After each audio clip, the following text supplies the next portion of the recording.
ايه هي الرفرفة الأذنية؟ وهل ممكن تكون خطيرة؟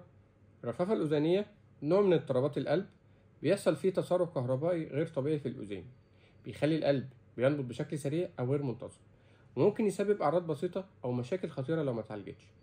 الأعراض اللي ممكن تظهر: خفقان سريع أو اضطراب في ضربات القلب، نهجان أو ضيق تنفس، دوخة أو إحساس بالدوار، تعب عام أو قلة مجهود، ألم أو ضغط في الصدر.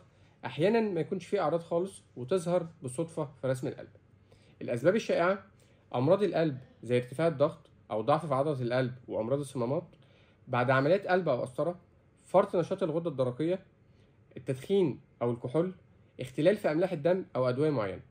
التشخيص: رسم قلب ECG، هولتر 24 أو 48 ساعة، إيكو موجات صوتية على القلب، تحاليل الغدة وأملاح الدم، أحيانا رسم قلب بالمجهود أو قسطرة كهربائية.